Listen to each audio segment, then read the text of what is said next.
This session of the conference will feature two speakers, Professor Efraim Sicher from Ben-Gurion University of the Negev and Professor Milton Shain from the University of Cape Town. And the first speaker is Efraim Sicher, who teaches English and comparative literature at Ben-Gurion University, as I said. He's published widely on British 19th century novel, dystopia, and modern Jewish culture. His most recent books are the Holocaust novel from 2005, Rereading the City, Rereading Dickens, a second edition published in 2012, and Under Post-Colonial Eyes, Figuring the Jew. If anything is post, you have to have quotation marks. Figuring the Jew in Contemporary British Writing with Linda Winehouse, which appeared in 2012. And the topic that he will be addressing for us today is the post-colonial Jew, delegitimization, racialization, and ambiguity.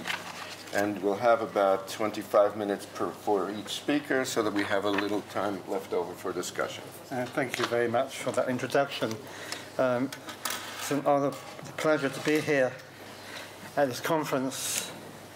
And I've worked with Robert Wistrich and with us Center for some time and learned much from Robert Wistrich. But I just want to say that contrary to previous speakers, when I speak about Jews, as Eli just mentioned, I do not mean the people in this room.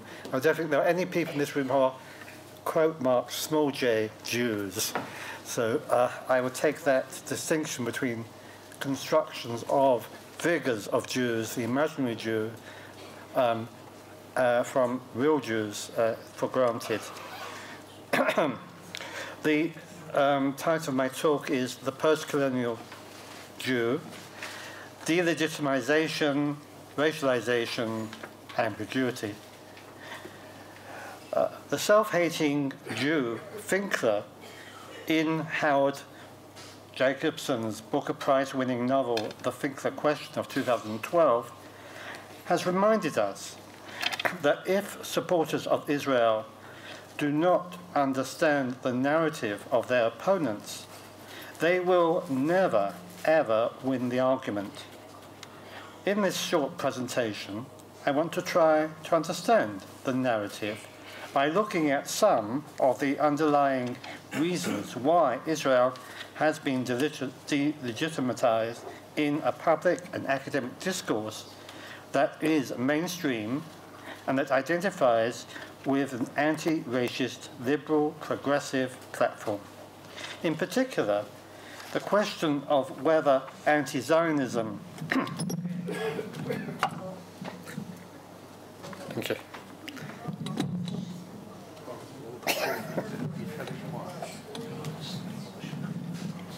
Talk louder. Okay. Close the group. What was that? In particular, the question of whether anti-Zionism is or is not anti-Semitic seems to me a red herring, if for no better reason than it comes up against a straw man argument of the anti-Zionists, which says that any criticism of Israel is accused of being anti-Semitic, or that supporters of Israel play the anti-Semitic card in order to shut down the debate over the Middle East conflict. A sure way, of course, of shutting down the debate.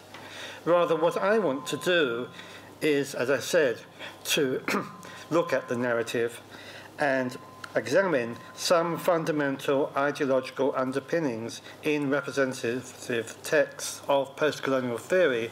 Not all of post-colonial theory, to be sure, but certainly some of its predominant and most respected spokesmen. Instead of the instinctive knee-jerk of guts reactions to statements that we may find offensive, we should try to respond to the discourse itself and engage with an ideology that is a major opinion shaper in cultural studies and liberal progressive politics.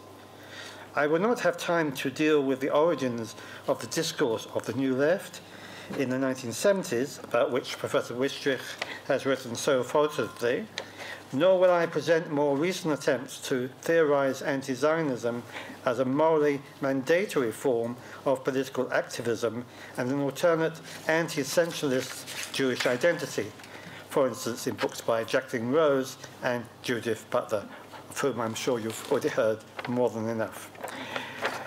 The Jews could be seen themselves as the internal colonized of Europe, who were treated for hundreds of years as alien others, often with second-class citizenship or no civil rights, and who reclaimed their ancestral homeland from the British after the Holocaust. The anomalies of their status in diaspora have sometimes caused resentment of the Jews' exclusivity and particularism, as well as awakening suspicions of conspiracy to undermine the economy or control the press. On the other hand, the image of the Jew in post-colonial criticism is often benign or ambiguous, as the archetypal cosmopolitan transnational migrant at home everywhere with roots nowhere. A good example is the eminent post-colonial theorist Homi Bhabha's critique of Salman Rushdie's 1988 novel, The Satanic Verses. At the end of The Location of Culture, Bhabha identifies the Armenian Jewish Mimi Mamoulian's mimicry as the, quote, siren song of post-colonial global migrancy. From the post-colonial view of the subaltern, Jews are at the same time the ultimate cosmopolitan migrants and also collectively associated with exploitation as a global plutocracy. This one example is Singh's view of Mr. Shylock in the opening of Naipaul's The Mimic Men. Mr. Shylock is misperceived by Singh as a northerner. It's not clear if he means North London or Northern Hemisphere or the North Pole. We should first of all acknowledge that post-colonial discourse operates within an attempt to think through globalized identities and their relation to human rights. The struggle against racism and war places the blame for suffering and exploitation on 19th century mythicization of land as nation. The nation, as you know, is antediluvian in a globalized world of hybrid identities and transnationalism based on solidarity with the victims of occupied territories in a new cosmological sense of a shared, impelled biosphere. With the redefinition of nation as an imagined community, in Benedict Anderson's phrase, the subaltern view of the Jews, who were themselves orientalized, becomes submerged in a revision of history which privileges the other's other, the Palestinian Arab, and denies the Jews the right of sovereignty. Anti-Semitism is increasingly recognized in textbooks on race as a model of European racism, arising from the promotion of the nation-state as a totalitarian ideology in the 20th century. This development is introduced as an explanation of political Zionism that, in a cruel paradox, is depicted as itself guilty of nationalism and held responsible for the refugee problem after the Arab nations rejected the UN partition plan and 5 Arab armies attacked the fledgling Jewish state.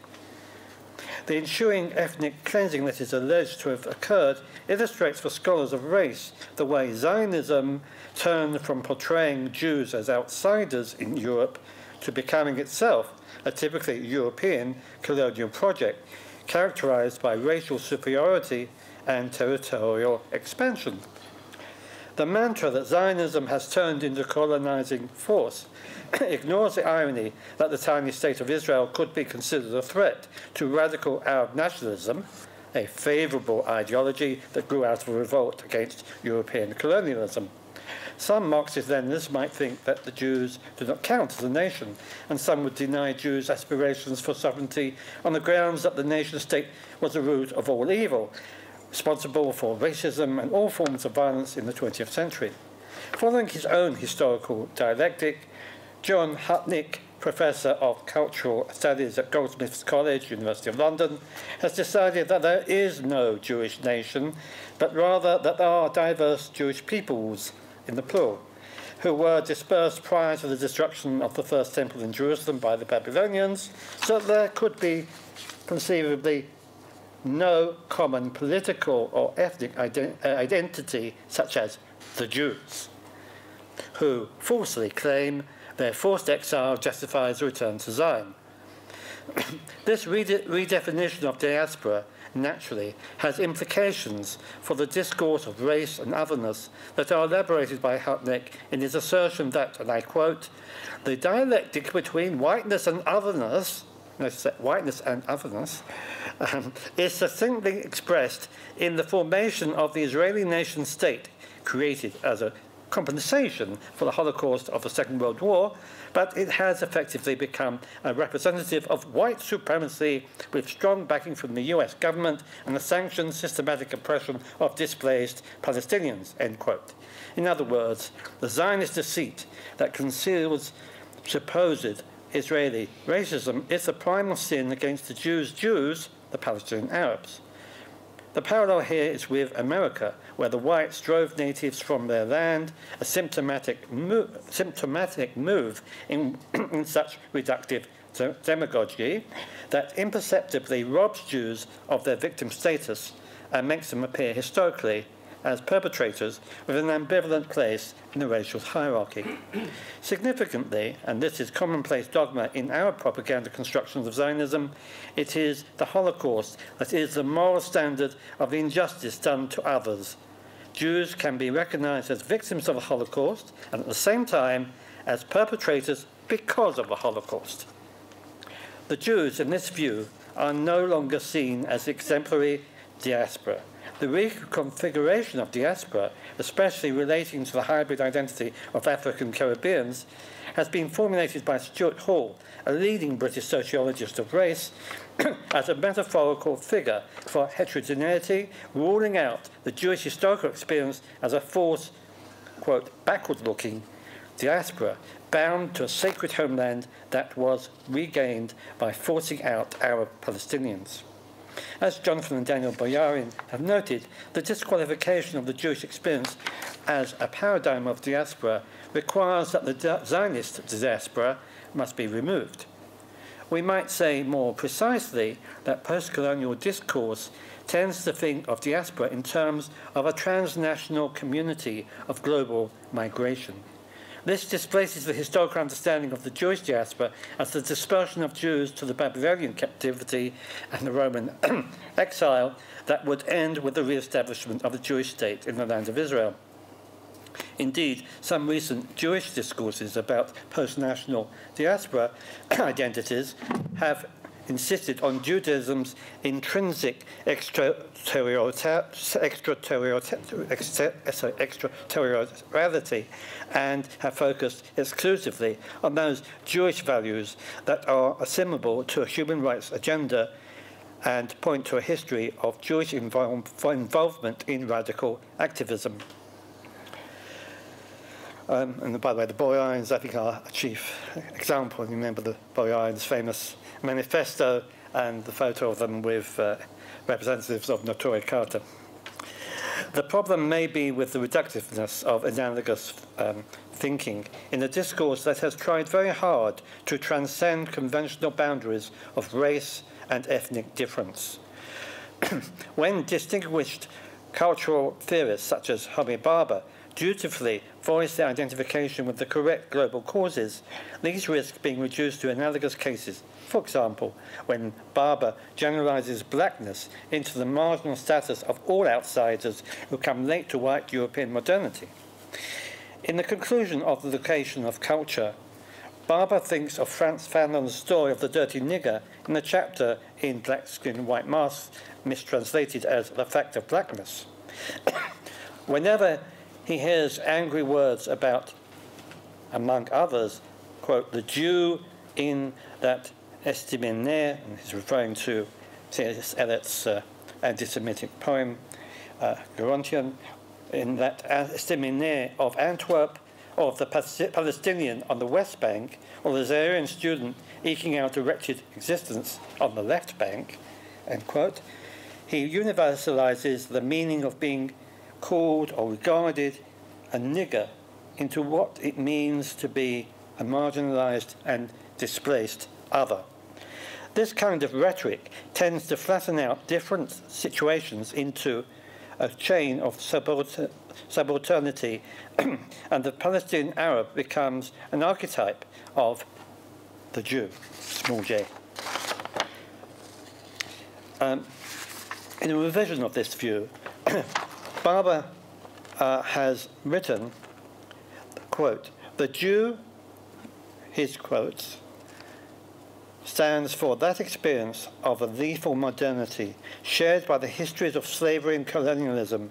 In the half-century since the Shoah, we have had to stand too often with or in place of the Jew," quote marks, "taking a stance against the spread of xenophobic nationalism. To stand today beside the Palestinians, the Bosnian Muslims, black South Africans, or the Indian Dalits is to occupy a position from which the very discourse of modernity is eviscerated and needs to be rewritten from a place other than its enlightened or civilizational origins," end quote.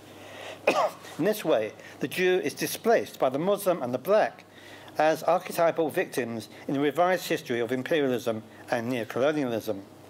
Post-colonial theory has tended to marginalize real Jews while inscribing its own politicized narrative, one that constructs Zionists as European whites who imposed modernity and Western civilization on inferior Muslim inhabitants of the Middle East.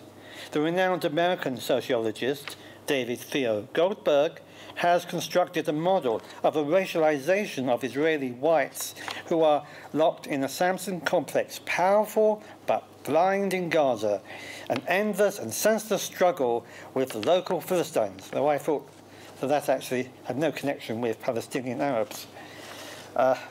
Goldberg's global model of racialization of ethnic difference reintroduces colour and race into representation of Jews who are placed in a politicized hierarchy of oppression, which Goldberg calls, and this is his phrase, the Palestinization of race.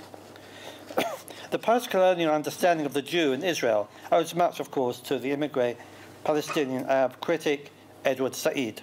Said prefaces his classic document of post-colonial theory, Orientalism, with an interesting remark.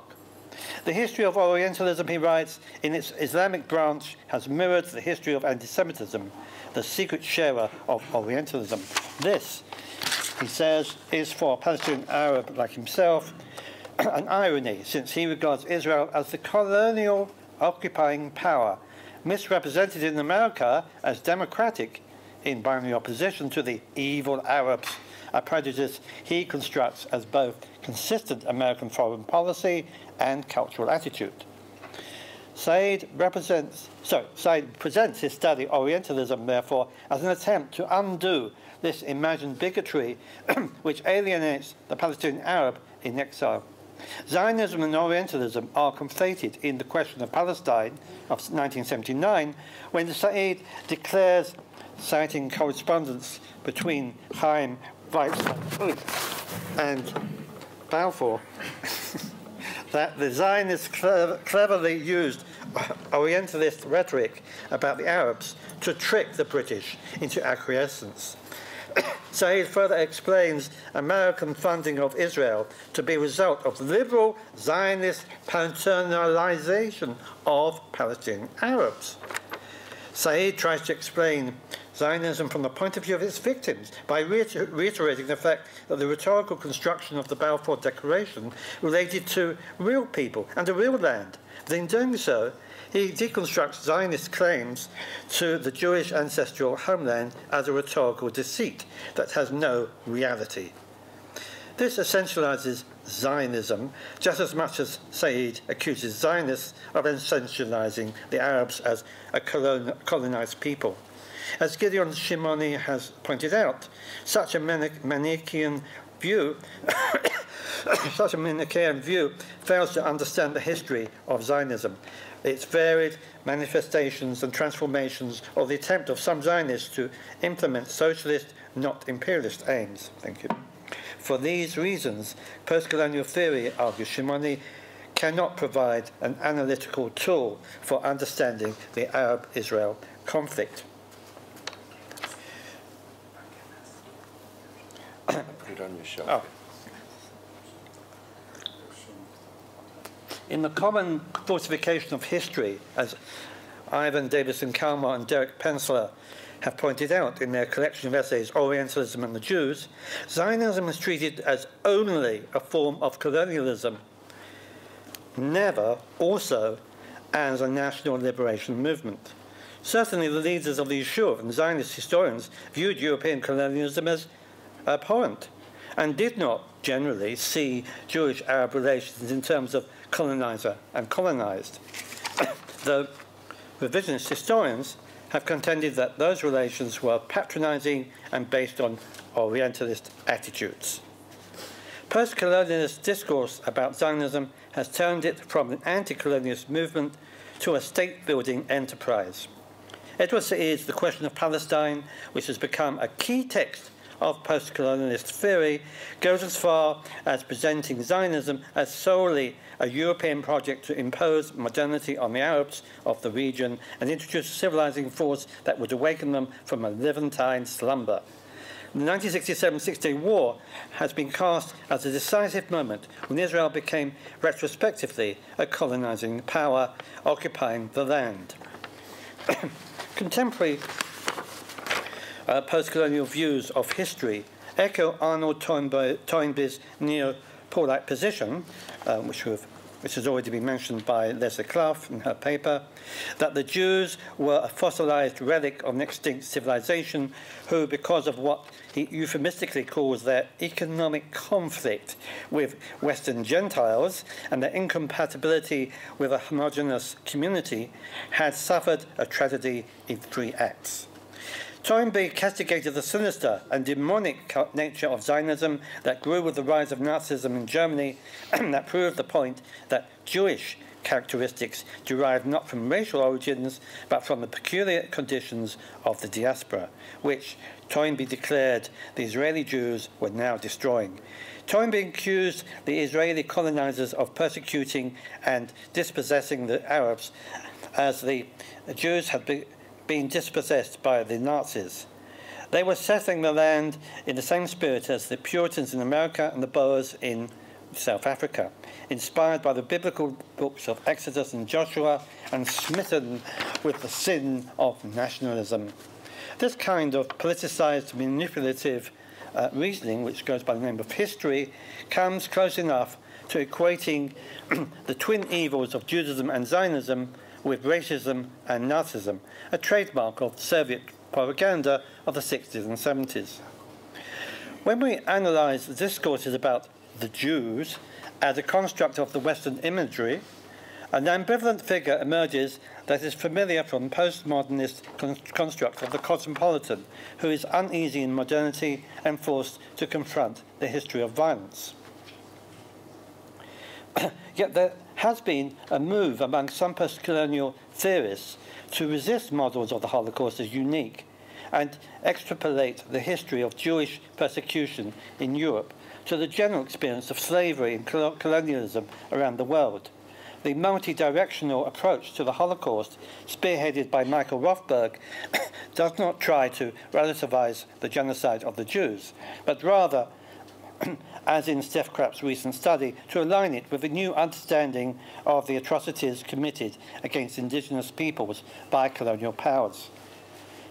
However, in tracing genocide back to Western colonization of the Congo and other places in Africa, as David Theo Goldberg does, it erases the history of anti-Semitism as a cause and ideology of Nazi genocide.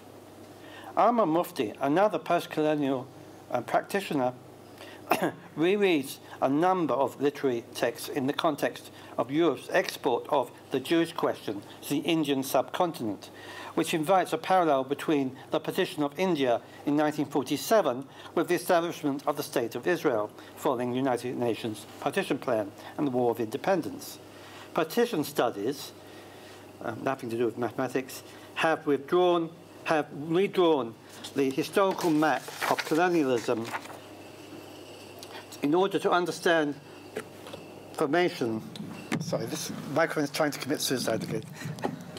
In order to understand formation of nations as acts of violence that divide up territory, peoples and cultures, as Dirk Moses has shown not only in the partition of India, but also in the forced movement of peoples across Europe following World War II. In the post-colonial remapping of history, the Jewish people has an ambiguous place as paradigmatic migrants, but also racialized as white Europeans whose history of victimization is sometimes turned against them as the cause of violence done to others. Conclusion. Time for conclusion. Yes, about 2 minutes. Okay.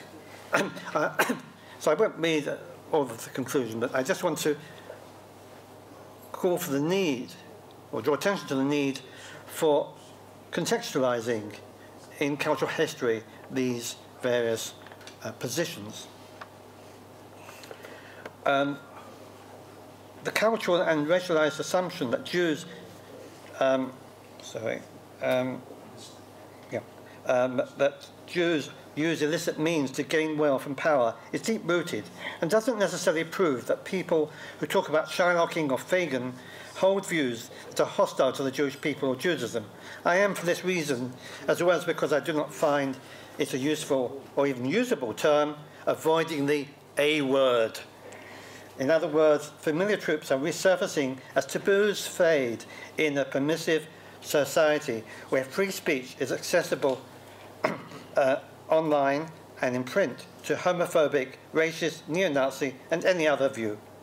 At the same time, Jews and Judaism have come in for a lot of bad press from liberal progressive circles anti-religion who are concerned about gender segregation as a women's rights issue, about sexual separation as an example of homophobic exclusionary practices, and so on.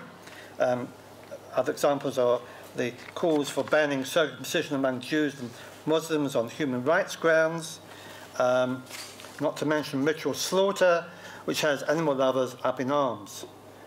And a lot of these issues actually go back to a long history of resistance to assimilation in various European countries, as Sandra Gilman has shown. I'm going to skip a number of examples. The typological representation of the Jews and the supersessionary trend in biblical exegesis that developed in the 13th, 14th centuries in Europe remains an undercurrent of post-colonial thinking about the Jews, who are sometimes presented as being superseded by third world migrants and diasporas, as well as by the victims, the Palestinian Arabs. Israel, too, has been condemned in the liberal progressive press and among intellectuals holding common sense opinions that are shared widely by the European and some of the Israeli left as a white European theocratic state, aggressive and unbending in terms that recall medieval Christian teaching of contempt for Judaism, and no less stubborn, of course, and perfidious in its refusal to accept the new gospel of human rights. One response to ambiguous or hostile representations of Jews and Israel is to reinscribe the Jews into the discourse and to pan out an intellectual horizon in which multiple diaspora Jewish identities could be located within a shifting and migrant global movement of people, cultures, and voices. An indication of what that might sound like is Brian Chayette's recent book that came out this last January, Diasporas of the Mind. But all too often, what Chayette terms the Semitic discourse in British and European culture excludes real Jews and recognises only stereotypical figures of the kind described in Under Postcolonial Eyes, which came out in 2012, put out by the Vidal Sassoon Centre, which I co-authored with Linda Winehouse. But when all is said and done, we cannot discuss present trends in anti-Semitism and delegitimization of Israel without examining the ideological and historical context of the discourse, without, as Finkler in Howard Jacobson's novel tells us, understanding the narrative. Thank you.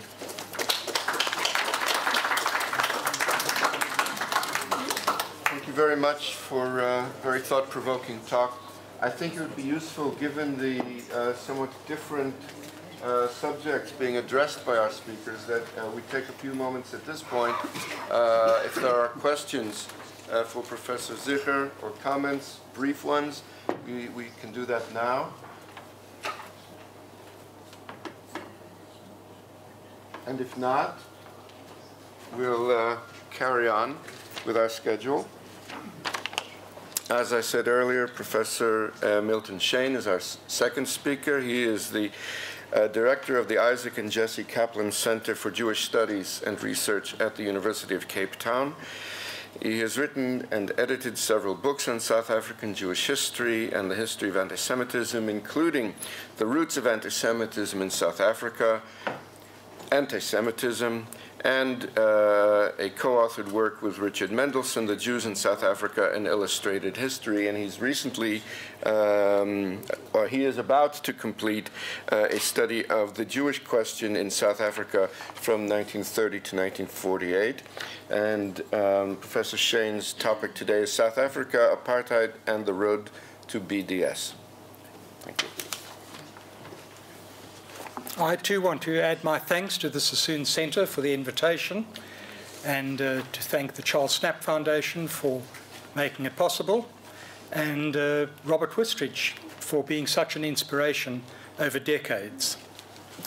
In an article published late last year in Yediot Ahronot, Dr. Einat Wolf identified the importance of South Africa as the linchpin in the global BDS assault on Israel.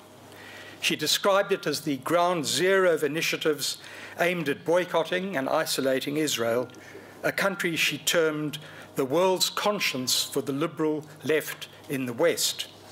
This, she asserted, had become evident in the infamous Durban conference in 2001. And of course, Erwin Kotler has said it even more incisively on Sunday evening and yesterday, of the importance of the apartheid label being ascribed to Israel in attempts to delegitimize it. And he too referred to the Durban hate fest. For those monitoring developments in South Africa, it was obvious that the anti-Zionist temperature in that country had been rising for decades before Durban. A new Muslim militancy had already been evident in the wake of the UN resolution of 75, equating Zionism with racism, hailed in the national Muslim weekly Muslim News as a victory for the PLO and a defeat for the UN and Israel. By the late 1970s, a Palestine Islamic Solidarity Committee had been established in Durban, and a few years later, liberal English-speaking campuses protested vigorously against the Israel-Lebanese war. In the late 1980s, Muslims in the so-called colored areas began to take part in mass demonstrations, with the result that the streets of Cape Town, according to the BBC, resembled those of Tehran. Once President F.W. de Klerk lifted the ban on illegal organizations in February 1990, marches became even more common. Put simply, hostility towards Israel ballooned from the mid-1970s. 2 decades later, it was common to hear the refrain, "One Zionist, one bullet," which is a play on the well-known Pan-Africanist slogan, "One settler, one bullet." This was heard during anti-Israel marches. In his 1997 book, Quran, Liberation and Pluralism, the South African Muslim scholar Farid Esak writes, "Jews were invariably equated with blood-sucking Zionists and Christians with imperialists." It was thus no surprise that the protocols of the Elders of Zion went on sale in Durban in 2001, where South African Muslims joined their co-religionists from abroad and others hostile to Israel in what turned out to be an anti-Zionist and anti-Semitic hate fest. the hatred towards Israel and its ties with crude anti-Semitism were later captured in the comments made by South Africa's Deputy Foreign Minister, Fatima Hajeik, at an anti-Zionist rally in 2009 at the time of Operation Cast Lead. Hajeik spoke of Jewish money controlling the USA and Western Europe, of course a classic canard with a long pedigree. When the University of Johannesburg cut ties with Ben Gurion University 2 years later, it was simply another step on the road that is today paved by the BDS movement.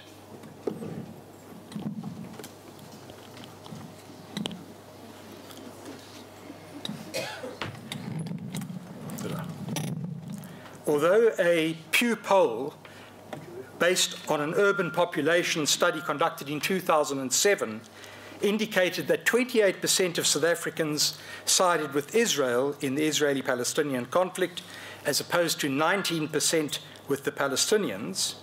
And although the African National Congress, the ANC-led government, currently accepts a two-state solution, when it comes to the chattering classes, the ANC-led government, the largest trade union federation, COSATU, and as we heard earlier, the South African civic organizations, when it comes to these groups, Zionism is demonized. Amongst these groups, the term signifies oppression, expansion, illegitimacy, so much so that even those fully accepting of the Jewish state use the term Zionism in a way unrecognizable to most Jews. The question I want to ask this afternoon is, why has this hostility to Zionism gained such traction in the new South Africa, especially among the chattering classes, including the intellectuals and the media? It seems to me that we have to consider three major factors.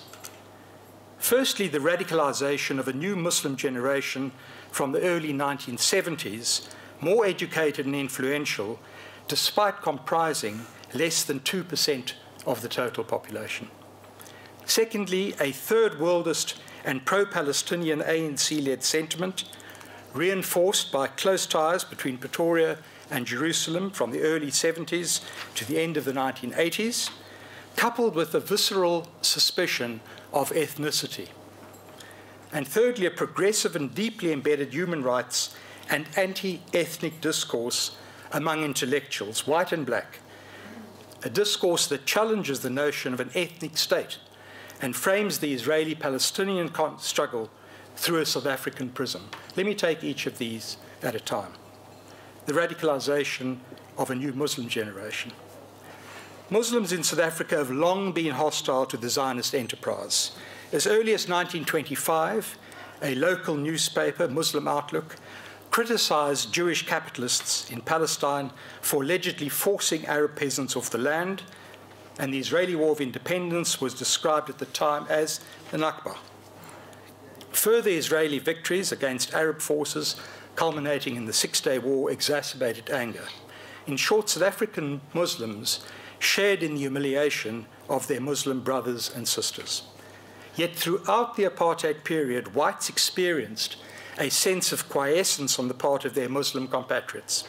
In part, this was because of the nature of apartheid separation, and in part because of a general conservatism among Muslim leaders. Things changed, however, when Israeli forces occupied southern Lebanon. By then, in the early 80s, a new generation of Muslims had begun to challenge its more conservative elders. Inspired by radical teachings and by the African student uprising in Soweto in 1976, and buttressed by Khomeinism and the international Muslim struggle against imperialism, younger Muslims rejected the more accommodating behavior of the Muslim establishment. Increasingly, Muslims became acquainted with the anti-state writings of Maududi and Said Qutb. They began to focus on Zionist intrusion into Palestine, while readers of Muslim news were warned about Zionist designs. It was even suggested that they read the protocols of the Elders of Zion and familiarize themselves with the enemy. In the 1970s, a search began among younger Muslims for a socially relevant Islam, as epitomized in the formation of the Muslim Youth Movement in 1970 and the Muslim Student Association in 1974. A range of Islamic activities was increasingly coordinated and guided by what was understood to be an authentic modern Islamic paradigm that, while not focusing on apartheid, did not entirely ignore it. In calling for an Islamic way of life, groups such as the Muslim Youth Movement reflected the black consciousness movement appealing to an authentic black identity in South Africa. Although substantial opposition to the new Islamism persisted among conservative Muslims, the new radical forces had an impact. Study programs and camps were initiated and manuals printed. Much of the material was provided by Islamic groups abroad, targeting Zionism, secularism, capitalism, and communism as the major threats to Islam. Added impetus was provided by the success of the Iranian Revolution in '79. In its wake, the writings of Shariati and the Ayatollah Khomeini were included on Muslim youth movement reading lists. Although Iran was not seen as a model for South African Muslims, Qibla, an Islamist movement founded in 1980, was patently inspired by the overthrow of the Shah. 3 years later, this movement objected to the creation of the United Democratic Front, an anti-apartheid umbrella movement that included progressive Jewish organizations. Described by Qibla as Zionist-controlled and operating at the behest of the international Jewish financial conspiracy, Qibla was able to tap into deep-rooted anger that identified Zionism as the citadel of imperialism. Indeed, for some observers, Jewish and Zionist manipulation was even responsible for apartheid. Qibla also opposed the negotiated settlement between the ANC and the South African government, and shortly before the first democratic elections in 1994, its leader, Ahmad Qasim, founded the Islamic Unity Convention, a movement that claimed to be a movement of 200 groups, although in essence it was a front for marginalized religious figures and a few small organizations who accepted the preeminence of Qibla and its leader. Yet even if Qibla was a minority movement, many of its ideas were shared. The Muslim press regularly wrote about international financial machinations centered on Zionism and accused Jews of supporting and influencing the apartheid state. Even those Jews committed to the struggle against apartheid were never fully trusted. Radicalization was evident in Al-Quds Day events. The Jewish state became a focus of evil, a conspiratorial center rooted in the Zionist movement. Its record on human rights abuse was condemned, while the Qibla-inspired PAGAD, that's an acronym for People Against Drugs and Gangsterism, a vigilante movement essentially, it built upon mounting despair as law and order broke down in the aftermath of apartheid's demise and the loosening of the police state, and it appeared to provide solutions. Against a background of unemployment and poverty, Muslims joined regular marches to the homes of known drug dealers. Islam was the only solution. Muslim writings reflected an increasingly paranoid cast of mind, with Jews pulling all the strings. Global events, strong associations with Muslims in the Middle East and Near East, and local contestations around PAGAD sharpened boundaries between the Muslim community and Jews and others. Relations between Muslims and Jews were further strained by PAGAD's flaunting of links with Hamas and Hezbollah. According to Farid Esak, this was misplaced bluster and bravado rather than strategic earnestness, but it was indicative of the psychological connections to the universal Muslim Ummah and an attempt to identify with those living in situations of injustice. This outlook helped towards consolidating a powerful anti-Zionism, assisted by what Muslims and others saw as comparisons between the apartheid state and oppression in Palestine. The Muslim community was increasingly hot-wired to events in the Middle East. Thus, the famous pig poster incident in Hebron led to heated protests in Pretoria and Cape Town and the firebombing of a Jewish book center. The hostile mood was exacerbated by the breakdown of the Oslo peace process. In this atmosphere, even an invitation to the mayor of Cape Town to attend a mayoral conference in Israel in May 1998, this led to a fierce debate and heavy pressure on the mayor from Muslim organizations supported by the ANC in the province not to accept. In the context of such tensions, Qibla-led protests at the Israeli Jubilee celebrations in Cape Town became a focus of attention, with the General Secretary of the Muslim Judicial Council claiming that it was appalling for any South African to share in these Jewish and Zionist celebrations. The mood was further inflamed when the South African government refused to issue a visa to Sheikh Ahmed Yassin, the spiritual leader of Hamas, who nevertheless conducted a telephone interview that was broadcast on a Cape Town Muslim radio station. Protests followed, with the usual death to Israel and the burning of flags and the one Zionist, one bullet. Holocaust denial, too, crept into Muslim anger. In 1996, a Muslim radio station had to apologize for airing an interview with Dr. Ahmad Huber, who spoke of the Holocaust swindle. And in May 1998, the same radio station interviewed one Dr. Yaqub Zaki, who, besides claiming that 1 million+ Jews who died in the Second World War had died from infectious diseases, spent much of the time engaged with elaborate Jewish conspiracies. Muslim News, the mainstream paper, also peddled denial literature shortly after the Cape Town Holocaust Center was opened in 1998. Let me go into the second theme, a third worldist and pro-Palestinian ANC-led sentiment reinforced by the ties between Pretoria and Jerusalem. The ANC, together with the Indian Congress, the Coloured People's Organization, and the Congress of Democrats, had already developed a hostile view of tribalism or ethnicity in its Freedom Charter of 1955, which had stressed the unity of South Africa and which opposed the politics of ethnicity.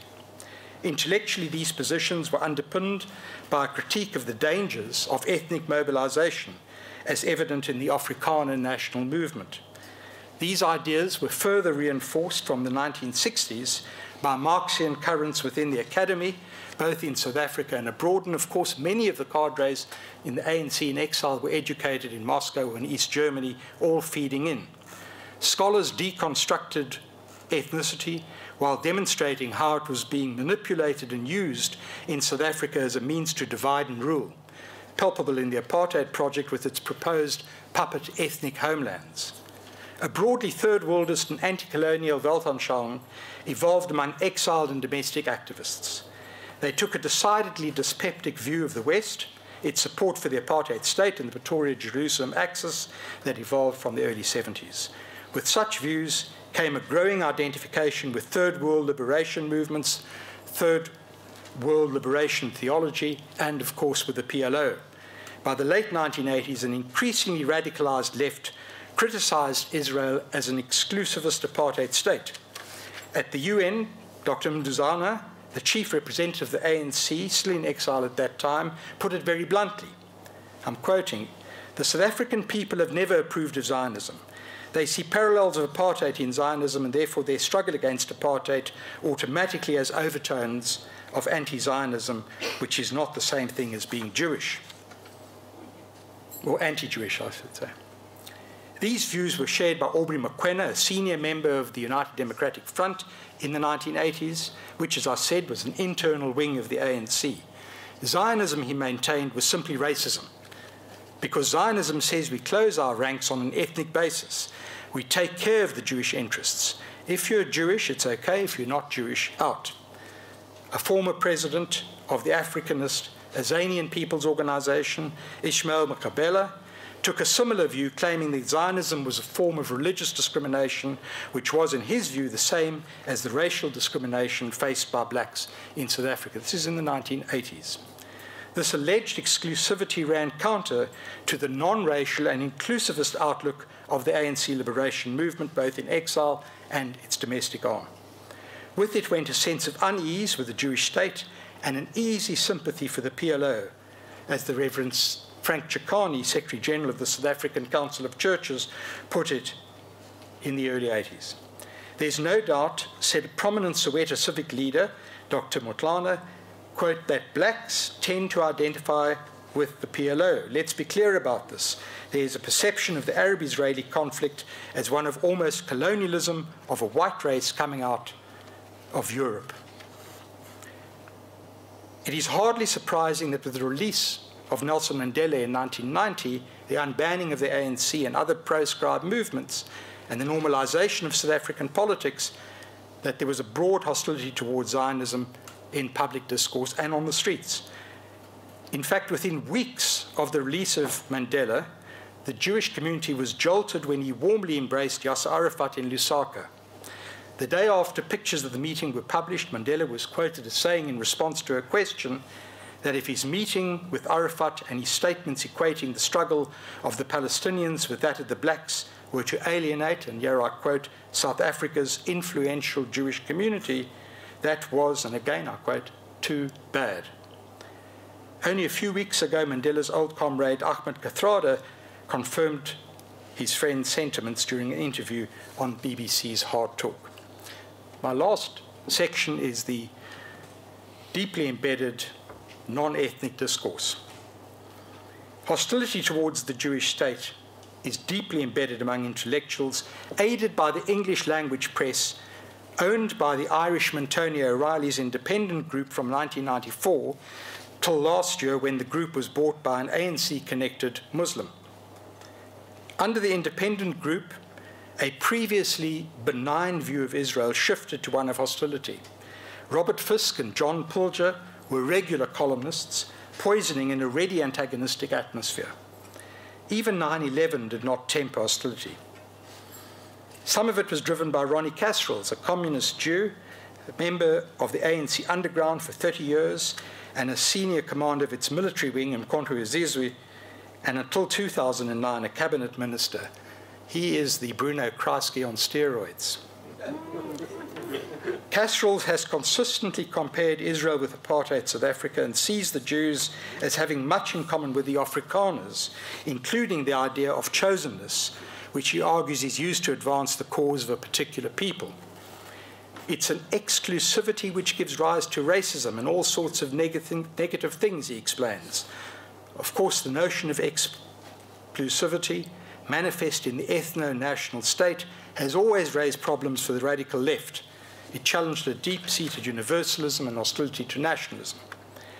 In addition to these theoretical challenges, the success of South Africa's so-called miracle further undermines the Jewish state, or the idea of a Jewish state. Commentators increasingly ask why Israelis and Palestinians cannot follow the South African example and establish a single constitutional state which includes Jews and Palestinians. An exemplar of this reasoning is the veteran journalist and former editor of the liberal Rand Daily Mail, Alistair Sparks. In repeated articles, he's drawn parallels between South Africa and Israel, arguing that the Jewish state has to negotiate with its enemies, including Hamas and Islamic Jihad. Israel's refusal to do so, he maintains, is reminiscent of the old National Party in South Africa. Sparks argues that the two-state solution is dead. Israel's lack of will to remove the settlements, coupled with demographic realities, has precluded this option, he writes. I'm quoting now, like South Africa's Bantustan policy, it was a nice idea in theory. To separate rival groups living in one country so that each can have its own national homeland sounds like a moral solution, provided the separation is fair and the homelands are viable. In building his case, Sparks recalls how the apartheid planners had also denied demographic realities in their dream of a white South Africa, but eventually, he reminds us, they had to face the truth. Sparks always sees the Israeli-Palestinian conflict through a South African prism. The fact remains, he argues, that many ethno-nationalisms grapple with the problem of other ethnic groups in their midst. The new South Africa has not required the forfeiture of the Afrikaner homeland. I well remember the dark warnings uttered from pulpit and platform over half my working life that one man, one vote would mean the national suicide of the Afrikaner folk and that they would never, ever contemplate it. In a series of articles resulting from a visit to the region, Sparks reinforced the South African paradigm. After meeting in Damascus with Musa Abu Masuk, deputy to Mashal, he reported that he found the Hamas man to be a pragmatist. Hamas's call for a hudna, or truce, which could prepare the way for a settlement, made great sense to Sparks. The mutual recognition of stalemate, he wrote, or what we South Africans back in the 1980s called a violent equilibrium, has been identified by political analysts as the crucial first step towards resolving national conflicts of this kind. Thereafter, as the South African experience showed, events can sometimes start generating their own momentum. Underpinning Sparks's critique is a comparison of Palestinian life with that of blacks under apartheid. The whole matrix is vividly reminiscent of South Africa's Bantustan dispensation, although Israelis vigorously resist any such comparison, he explained. I travelled extensively through the West Bank, talking to Palestinians and experiencing what they go through every day, and I'm convinced it is neither a viable homeland nor a bearable existence for them. So this mantra of non-racism in the new South Africa, its opposition to ethnic politics, its powerful anti-colonialism, its support for the underdog, historic ties between the ANC and the PLO, and the success of South Africa's so-called miracle all add popular weight to the Sparks view in very polite company. If South Africa could pull itself back from the chasm and avoid a racial conflagration, why can Jews and Palestinians not do the same? South Africans have great confidence in talking, consulting, and negotiating the South African way, as one observer recently put it. More than that, the South Africans negotiated a constitution that was inclusive but respectful of cultural and religious diversity. Surely this can be replicated by Israelis and Palestinians. So what we have then, to use Tony Judd's term, is an anachronistic ethnic state. At least this is the way many South Africans, including some leftist Jews, see it. The ethnic state echoes Afrikaner dreams and builds upon exploited, cheap Palestinian labor colonized by the Zionist movement. Within this paradigm, the Palestinian struggle is anti-colonial resistance. But the parallels are taken even further. South Africans believe that the Palestinians were offered Bantustans at Camp David, akin to what the homeland leaders were offered under apartheid. And this will replicate the historic migrant labor system so powerful in the South African consciousness. Let me quote Casserols. The Zionist project of an exclusive Jewish state in Palestine resulted in the dispossession, dispersion, and domination of the Palestinian people. The West Bank will be divided into separate cantons or prison cages, as is the case of the Gaza Strip. Clear parallels arise with the border industries of the apartheid system, which drew on labor from the Bantustans. Adjacent to Gaza and the West Bank are plans for at least 5 industrial parks in Israel to be situated close to the wall. Once the West Bank and Gaza economies are ruined, the unemployed farmers and workers will have no choice but to sell their labor in the Israeli industrial zones. To conclude, it's within this context that the BDS movement has had such resonance in South Africa. Fully aware that it is the linchpin in an international movement, BDS in South Africa enriches the apartheid Israel critiques, doing its best to keep the issue alive and to pummel the chattering classes, including the trade unions and civic organizations, with their understanding of the Israeli-Palestinian conflict. Apartheid Israel is central in its efforts and easily resonates with so many who struggled for liberation in South Africa. Jews are accused of siding with the apartheid regime and now with apartheid Israel. Some of the actions of the BDS movement are driven by simple hatred of Jews, but this will of course be denied. Instead, a human rights discourse is employed. It's an easy sell, driven largely by relatively well-educated Muslims who are well placed in the corridors of power, and I cannot understress that. A single-state solution is called for. BDS activists connect internationally, appear to be well-funded, employ sophisticated methods, and make good use of the electronic media. At the highest levels of state, Israel has been marginalized, with those wishing to plead her case finding little access. University administrations encourage and often support BDS activism, albeit informally, and in one case at least it would seem that material support was provided for Israel Apartheid Week. The Kairos document we heard about the other day from Giovanni, the Kairos document was affirmed in 2009, supported beyond the Catholics into the Dutch Reformed Church as well, which still lives with the guilt of supporting apartheid. So put very simply, among the human rights-oriented chattering classes and intellectuals, Zionism is considered a 19th century ethno-national movement, and the new South Africa has little empathy for ethnic concerns. As Herman Gillemier, a leading historian, explains, South Africa today is informed by, and I quote, a dogmatic or intransigent universalism. Its point of departure is that race or ethnicity as a principle of social organization is essentially irrational and ephemeral, and that there is no need to make any concessions to it. What this boils down to is the unshakable conviction that there is not much more to racial or ethnic identification than the legacy of apartheid classification. This mindset, need I tell you, runs counter to the notion of a Jewish state. Zionism as a liberation movement is forgotten. The term has become associated with exclusivism, oppression, and expansionism. It's a policy that to me looks like it has very many parallels with racism, explains Desmond Tutu. Jewish suffering in the diaspora and the dramatic rebirth of the Jewish state has receded into a distant past.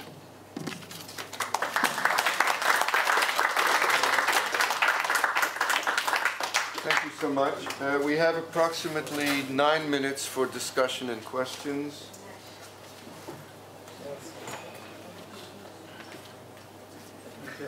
Don't all answer at once. Yeah.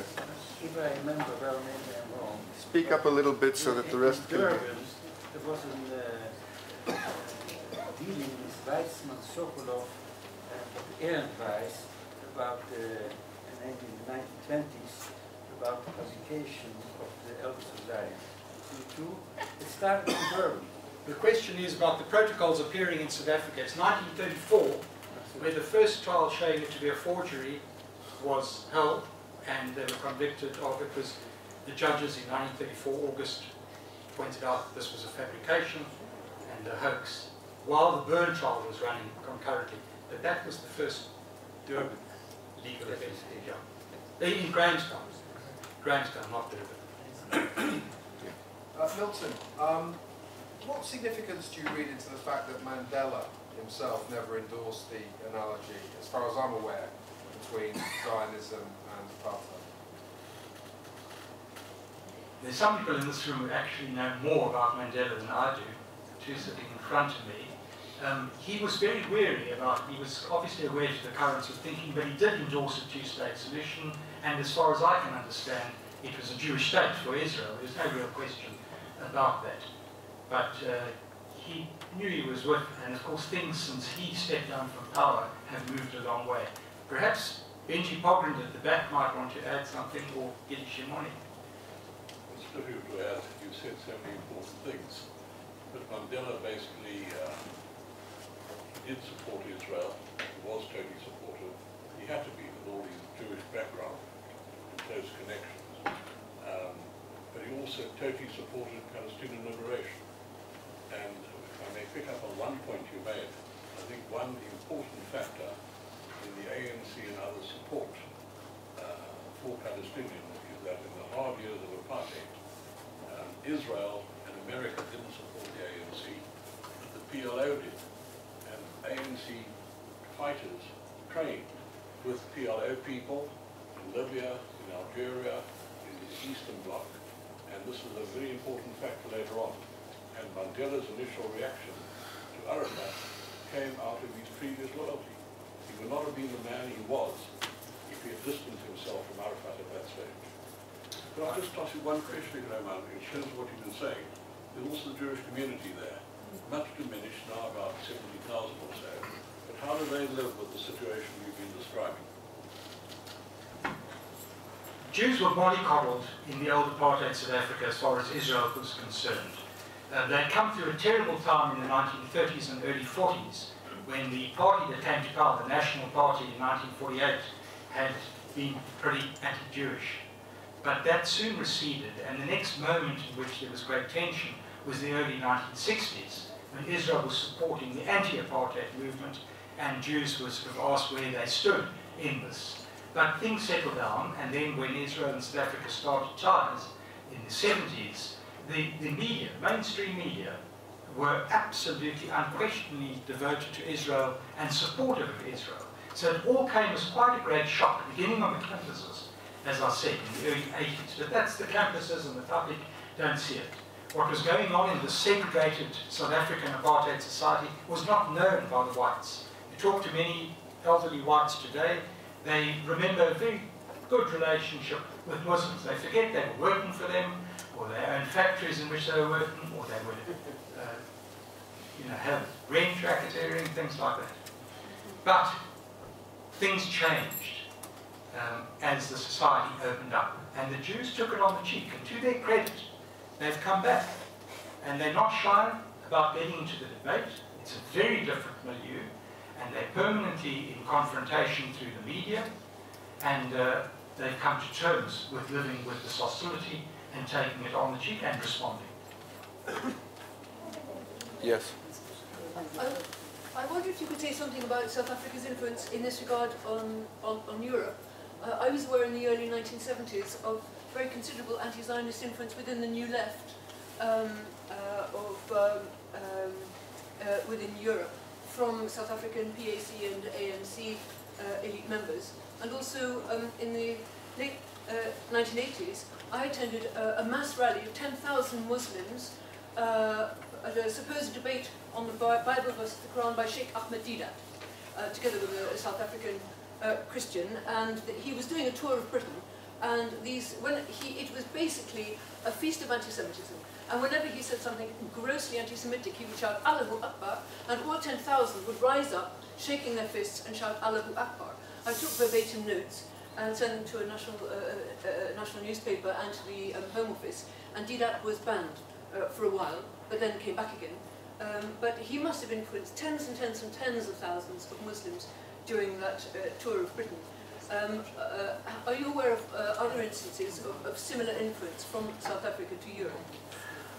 Deedat is the most important, I think. He ran the Islamic Propagation Centre out of Durban, funded by the Bin Laden family, and published pamphlets and fed into the debate from the late 80s. And then his son took over, and you don't hear much of him.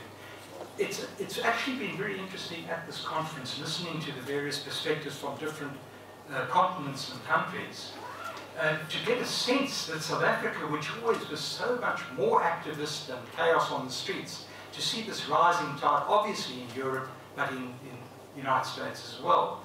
And I'm almost left with a feeling that there's no struggle in South Africa in terms of universities to sell a message, the Palestinian narrative. It's taken for granted. Within a couple of years, I imagine the boycott movement will become very, very big with academics. I imagine it could be. On the other hand, there's also a sense that you don't have to convince anyone. It's wall-to-wall hostility among intellectuals. Those figures I gave earlier are interesting. I mean, the majority of people and the silent majority of African black Christians are supportive of Israel. But there's no, and there's a small lobby of Christians for Israel, but there's no really sense of their presence. And even though the Muslims comprise less than 2%, as I said, they have access to the corridors in ways that the Professor Davis or Santa Barbara does not. These Muslims are elite at universities, they are in the civil service, and they manage the Foreign Office desk. So it doesn't matter if you've got 2%, you are actually informing at every level. We had Virginia Tilley, who came to the United States, I don't know if the name means anything, wrote a book, One State Solution. Benny Morris took her on subsequently on that. But she worked for a national think tank. So people are being fed in a very direct way. I went to one of the conferences, found myself in a cab with the head of Thomas's propaganda unit. Lovely ride to the airport. And it's wall to wall. There's no sense of balance or any other narrative. All right, one last question. Make it short, please. I just would like to know what is exactly the background of the Muslim community today in South Africa. I remember there was one Indian element, Muslims from India, and one Malay element. Is it still relevant, or? Well, first of all, they are Sunnis. That's firstly. Secondly, the Indians came as contract labourers, or a bit later, when the late 1890s, to work sugarcane fields in the 19th century, and the vast majority have Malay origins, and they were part of the struggle, and this is interesting. They are not calling for sheer law in South Africa. They're not asking for an Islamic state. They're not asking for their own schools. They've got their madrasas, but they're part of the elite schools. And the Muslims who I'm talking about send their children to the leafy suburb schools for their education. They know it would be impossible to even raise questions, but they're not asking because they are deeply entrenched in the constitutional struggle for rights in South Africa as victims in apartheid. Remember, they are all, in South Africa in terms of non-white, they're not African blacks, they're all non-white. Thank you very much to our two speakers.